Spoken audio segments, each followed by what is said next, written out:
हरिओम सभी को। इति श्री योग वशिष्ठ वैराग्य प्रकरणे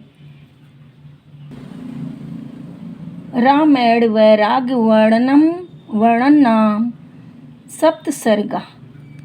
श्री राम जी बोल, ये सप्तम सर्ग है श्री योग वशिष्ठ महारामायण का। श्री राम जी बोले, हे मुनीश्वर, लक्ष्मी देखने मात्र ही सुंदर है। जब इसकी प्राप्ति होती है तब सद्गुणों का नाश कर देती है। जैसे विष की बेल देखने मात्र ही सुंदर होती है और स्पर्श करने से मार डालती है।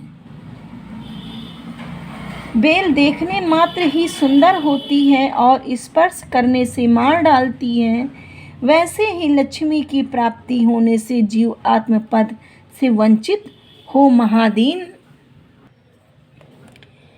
महादीन हो जाता है। जैसे किसी के घर में चिंतामणि दबी हो तो उसको जब तक खोद कर वो नहीं लेता तब तक दरिद्री रहता है, वैसे ही ज्ञान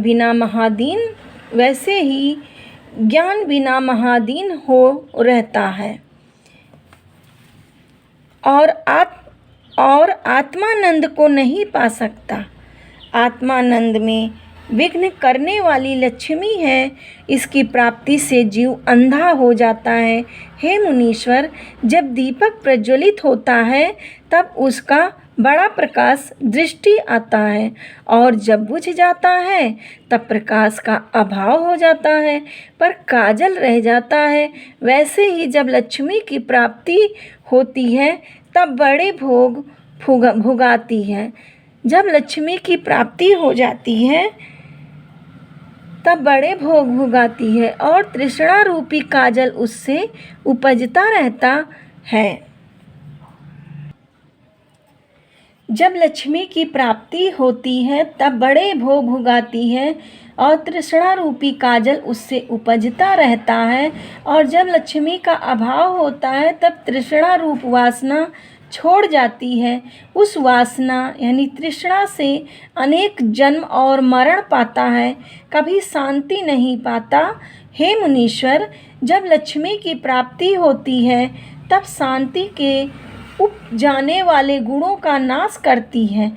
जैसे जब तक पवन नहीं चलता तब तक मेघ रहता है और जब पवन चलता है तो मेघ का अभाव हो जाता है, वैसे ही लक्ष्मी जी की प्राप्ति होने से गुणों का अभाव होता है और गर्व की उत्पत्ति होती है।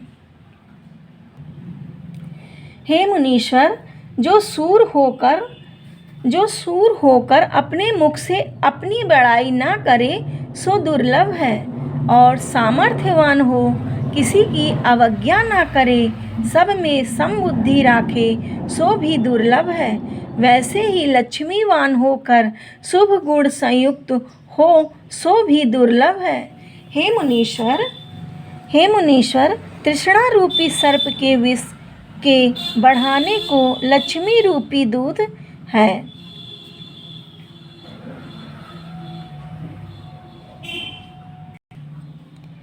हे मुनीश्वर, तृष्णा रूपी सर्प के विष के बढ़ाने को लक्ष्मी रूपी दूध है। उसे पीते पवन रूपी भोग के आहार करते कभी नहीं अघाता। महामोह रूपी उन्मत्त हस्ती है, उसके फिरने का स्थान पर्वत की अटवी रूपी लक्ष्मी है और सद्गुण रूप सूर्यमुखी कमल की लक्ष्मी रात्रि है और भोग रूपी चंद्रमुखी कमलों की लक्ष्मी चंद्रमा और वैराग्य रूपी कमलिनी का नाश करने वाली लक्ष्मी बर्फ है और ज्ञान रूपी चंद्रमा का आच्छादन करने वाली लक्ष्मी राहु है और मोह रूप उलूक की लक्ष्मी मानो रात्रि है। दुख रूप बिजली को लक्ष्मी आकाश है और तृण रूपी बेली को बढ़ाने वाली लक्ष्मी मेघ है। तृष्णा रूप तरंग को लक्ष्मी समुद्र है। तृष्णा रूप भंवर को लक्ष्मी कमलिनी है और जन्म के दुख रूपी जल को तृष्णा रूप तरंग को लक्ष्मी समुद्र है। तृष्ण तृष्णा रूप भंवर को लक्ष्मी कमलिनी है और जन्म के दुख रूपी जल का लक्ष्मी गड्ढा है। हे मुनीश्वर, देखने में यह सुंदर लगती है, यह दुख का कारण है। जैसे खंड की धार देखने में सुंदर है, जैसे खड़क की धार देखने में सुंदर होती है और स्पर्श करने से नाश करती है, वैसे ही ये लक्ष्मी विचार रूपी मेघ का नाश करने को वायु है। हे मुनीश्वर, यह मैंने विचार करके देखा है कि इसमें कुछ भी सुख नहीं। संतोष रूपी मेघ का नाश करने वाली लक्ष्मी शरत काल है। मनुष्य में गुण तक दृष्टि आते हैं। जब तक लक्ष्मी की प्राप्ति नहीं होती, मनुष्य में गुण तक दृष्टि आते हैं। जब तक लक्ष्मी की प्राप्ति नहीं होती, जब लक्ष्मी की प्राप्ति होती है तब शुभ गुण नष्ट हो जाते हैं। हे मुनीश्वर, लक्ष्मी को ऐसी दुखदायक जानकर इसकी इच्छा मैंने त्याग दी है। यह भोग मिथ्या है। जैसे बिजली प्रकट होकर छिप जाती है, वैसे ही लक्ष्मी भी प्रकट होकर छिप जाती हैं। जैसे ही जल शीतलता से हिम होता है, वैसे ही लक्ष्मी मनुष्य को जड़ सा बना देती हैं। इसको छल रूप जानकर मैंने त्याग दिया। श्री योग वशिष्ठ रामायण का 7वां सर्ग समाप्त हुआ। तब तक के लिए आप सभी लोगों को हरिओम और वैराग प्रकरण का 8वां सर्ग अगले वीडियो में। हरिओम सभी को।